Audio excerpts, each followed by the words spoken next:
if you're not afraid, at least a little bit, Yeah. you're probably refusing the call to adventure. The most important part of the hero's journey for most people, if you're thinking about it as a story of your own, right, is that initial phase, right? Yeah. The call to adventure Yeah. and what is oftentimes called the separation. Somebody is somewhere in their life at any moment in time, right? And Joseph Campbell called it the ordinary world. Mm-hmm. So you are kind of at the status quo. And soon something begins to emerge. And I believe they call it the Herald. The Herald. Yeah. So in the Telemachus story, that would be Athena, right? When she comes to Telemachus. Yeah. So, but what is the Herald, and how does the Herald appear in different types of stories? In this example, it's a goddess, right? Because that's what often happens in Homeric epic, is the gods get involved with their favorite mortals. Usually they're disguised, so it can be hard to tell. It can be hard to read the arrival of the herald, right? And this is always a danger in the hero's journey, is not knowing. But generally, it can be a god, it can be a goddess. In everyday life, with individuals, because again, these figures, the herald, are aspects of the self, right? So an example of the herald for the individual, it could be a calling to a certain profession or a certain passion, something like that. Yeah, and oftentimes, I know in the ancient world, gods, which would appear in these ancient stories as the herald, often served as personifications of some sort of internal, emotional things, right? For example, Ares was kind of the personification of like anger and violent anger. You sort of blame it on this outside figure that's kind of influencing you. So in most people's lives, the herald's probably some sort of intuition. Yeah. Some sort of, it's a sign where you notice that things are not as you would want them to be. Yeah. And something needs to be done.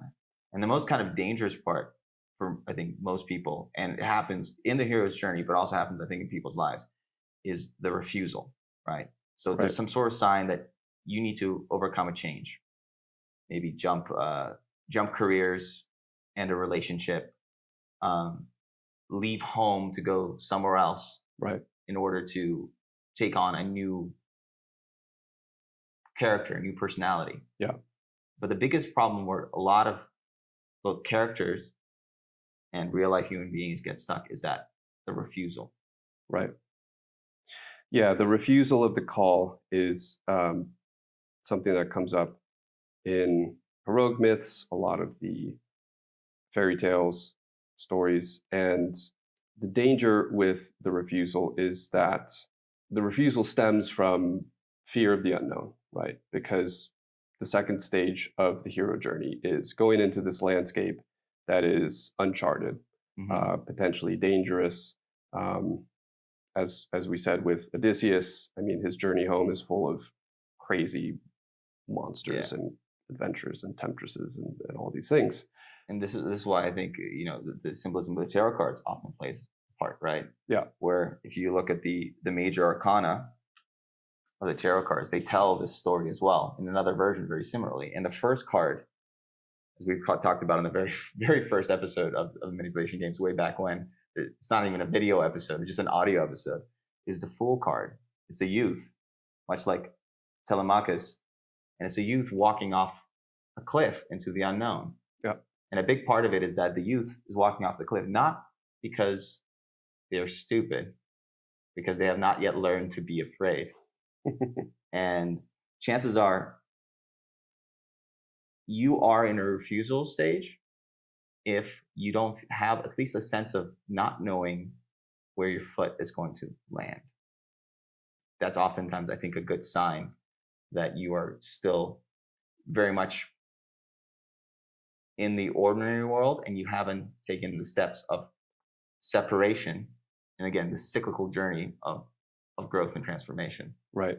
Oftentimes, one of the ways that the results of a refusal is represented, this comes from stories in the medieval era, Arthurian romance, is this symbol of the wasteland. This is the idea whereby the realm is somehow ailing, right? The king, like wasting away. yeah. So oftentimes in this scenario, a prospective hero will come along. This happens in the story of Percival in the Holy Grail.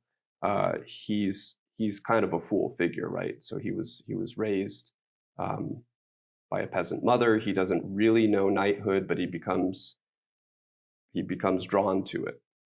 So that's kind of like his calling. But what he experiences once he sets out, mysteriously one day he comes across this king, the Fisher King, and he has some wound. We're not really told what it is, but the implication is that it's some sort of moral failure.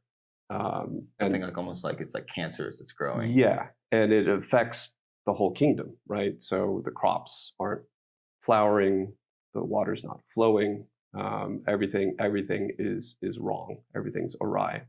And part of Percival's story is that he's the one to rectify this. But again, it doesn't happen immediately. He sort of visits with the king and he fails the first test, which is to sort of ask, what's wrong, Mm-hmm. right? He doesn't ask the question because he's too naive. But the point is that symbol of the wasteland is kind of another sign that something has been refused along Mm-hmm. the adventure. There's an idea that, well, change is inevitable, but as time progresses, change is happening. Things are withering or things are flourishing and growing. One of the things that ends up happening when I think people let themselves be kind of stuck in this ordinary world, meaning you're in a state of comfort, a state of being stagnant, Mm-hmm. is that change is still coming and things are going to be withering. Might be withering very slowly, and slowly, essentially, within your kingdom, the wasteland is coming. Unless you begin to adapt Mm-hmm. and push yourself past boundaries to try to go through this transformative journey. Yeah. One of the things that I think comes up with the refusal of the call to adventure is following what others kind of prescribe that you should be doing in life.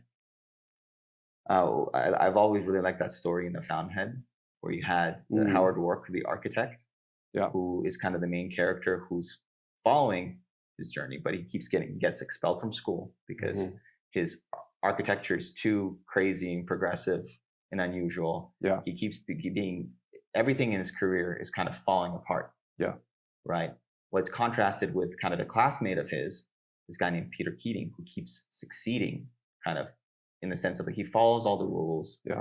He gets the jobs through the old boys network.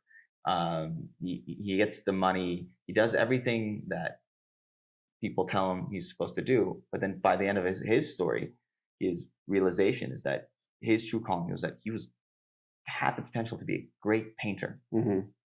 But because everyone told him that no, painting, don't do painting, by the time he realized like I should be doing this, he no longer has the chance to become great.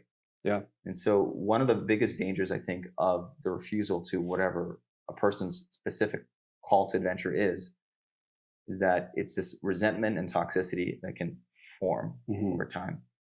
And unfortunately, that resentment and toxicity, if it is not addressed, can come out in a very explosive way at some point. And it's one of the things that even in my own personal life, I'm trying to figure out over time is that like, am I doing something just because it's safe and because it feels comfortable? Yeah. Am I ignoring the things that I should be doing? And usually the things you should be doing are the scariest ones.